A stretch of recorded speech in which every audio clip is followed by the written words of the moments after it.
the idea is that when you have enough money coming in, right, the money can also buy you time. Before I can kind of start getting the dating game, I have to be able to I appreciate that. Yeah. Those 7 years we were able to build something. So yeah, I think we're at level 5. And so in today's topic, we're going to talk about the 7 levels of wealth. And we'll put the link in the description below. So level number 1, it says clarity. And I'm just going to read just a little bit here of this paragraph here. The journey starts by understanding your financial situation, your income, debts, and savings. So clarity. What are your thoughts on that? That just screams budget. Yeah. You need to understand where you stand, Yeah. right? And like it says, know your situation, know your financial situation, not just what I always say, like, oh, there's leftovers, there's money in my checking account. Yeah. Like, no, let's take a true picture and let's have an honest conversation with ourselves. Okay. And sometimes you might need help talking to a professional to help you lay out, where do you stand? Yeah. What does your financial health look like? Yeah, just because someone has a high paying job Oh, yeah. doesn't necessarily mean they are wealthy, right? Right. Because, they could have tons of debt. yeah, student loan debt's one, right? Or cars. I mean, like, Consumer if debt. you make a lot of money, Yeah. doesn't society kind of make you feel you should have a certain kind of car? Yeah. Like, oh, they have that rich and shiny job. Why are they driving that car? I feel like society makes you feel like you need to match that. And there's some people who spend money on their credit cards, but they don't even Pay it back. Yeah, and they kind of put that minimum payment, and that interest just kind of builds up.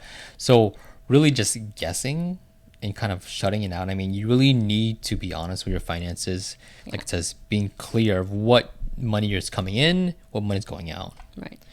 So level 2, self-sufficiency. It's here. At this level, you no longer rely on anyone for financial support and can cover basic expenses. So this kind of reminds me as a bachelor, right? I told myself, like, before I can kind of start getting the dating game, I have to be able to I appreciate that. Yeah. I have to be able to take care of myself, right?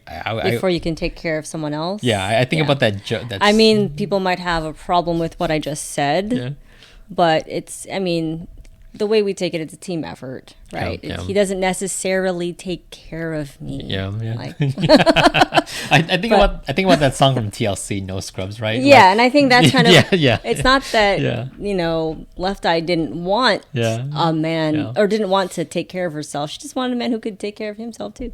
Yeah. So it kind of a little detail here, right?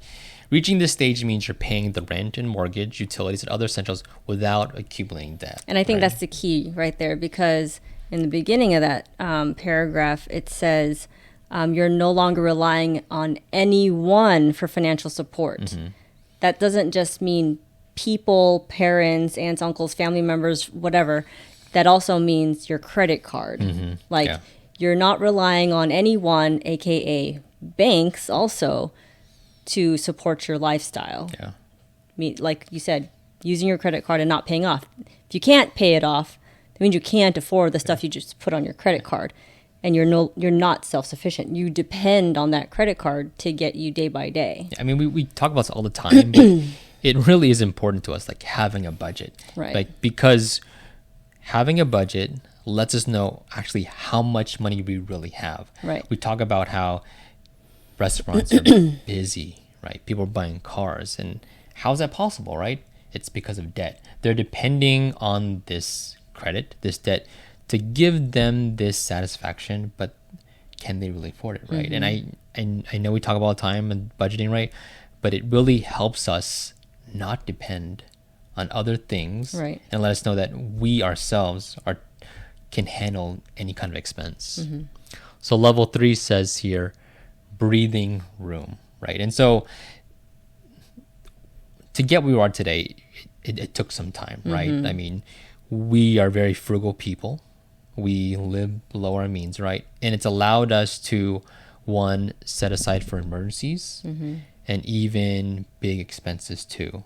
So having that ability to set aside gives us that breathing room. Mm-hmm. So if we ever have, let's say, for example, a big car maintenance issue, right? Mm-hmm. I mean, like our AC goes out in our car. That's not $10. That can go into the thousands of dollars. But having the ability to set aside relieves a lot of pressure of the stress of that happening. Right. You're no longer, you're living past the paycheck to paycheck phase. Yeah.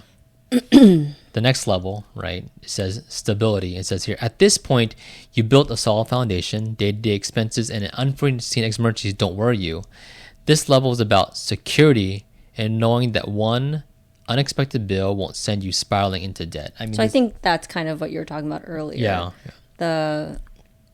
I think the breathing room, right, level means you can start setting aside. You have extra because you've whittled down your unnecessary expenses. You fine-tune your budget so that whatever money you are making is being utilized in the most efficient and responsible way. So now, you have a little bit extra where you can set aside to start saving. And I think that's when you get into stability, because now you've saved enough that you have an emergency fund. You feel comfortable. You if your car breaks down, you can pay it, or at least get a big chunk of it paid off. Or even if your car is terrible, you can buy a new one. That money that you saved down is enough for a down payment.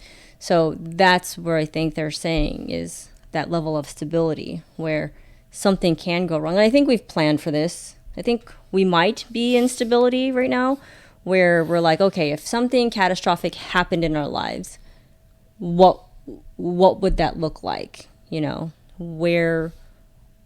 would our financial situation look like should something catastrophic happen? It's like very morbid, but we got to think that way, I feel. At least you have to get to a point where you can think that way. Going back to the whole premise of this article about 7 levels of wealth, right? So level 1 is being honest with your finances, right? And progressing over, like, can you know how to be self-sufficient, right? And like kind of things you went through, like, so these things don't happen overnight. No. You have to kind of build that discipline, build that cash reserve.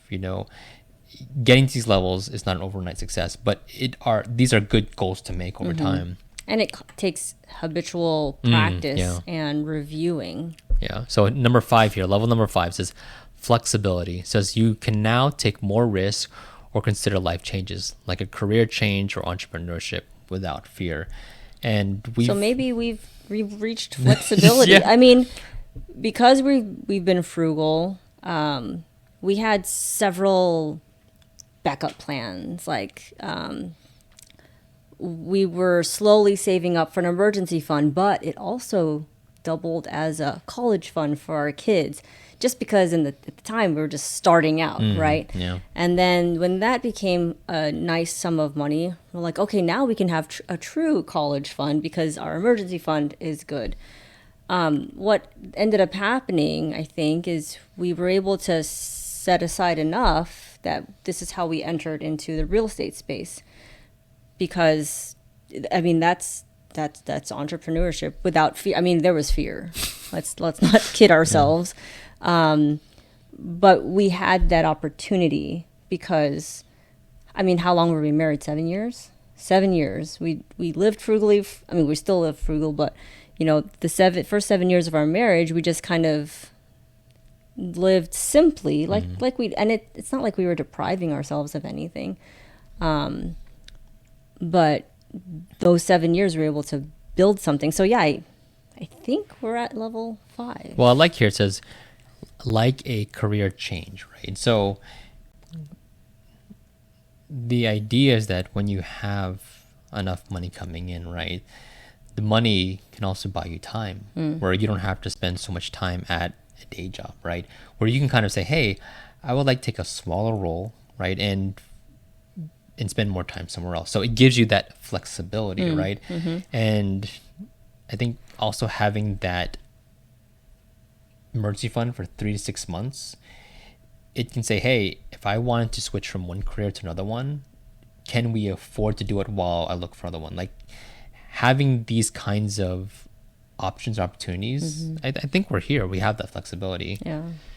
So level 6 here says financial independence.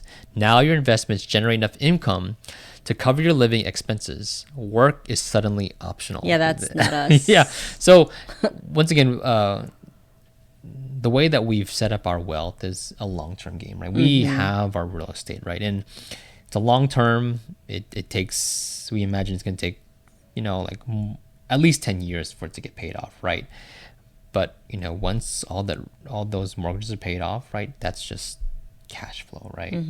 And I think with our businesses, I mean, we have our businesses, right? But instead of living off the income, we're actually reinvesting in it, right? I mean, we do kind of like enjoy some of the perks of it, right? But we're at the point where we're not like living large, like we're not. No.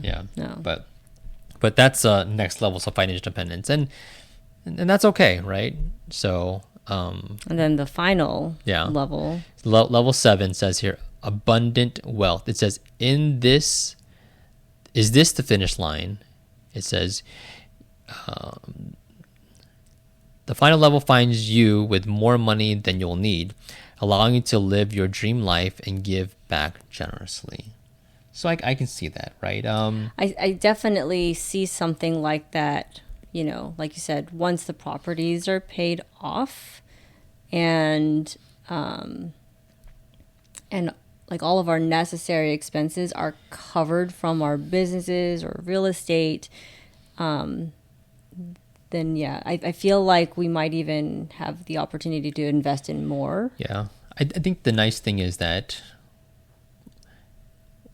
we don't hold back our money when it comes to like helping other people, if that makes sense, right? I think we've are very engaged with the community, trying to help out as well. So if there's a way that we can offer not just financial stuff, but like our own time and resources, right?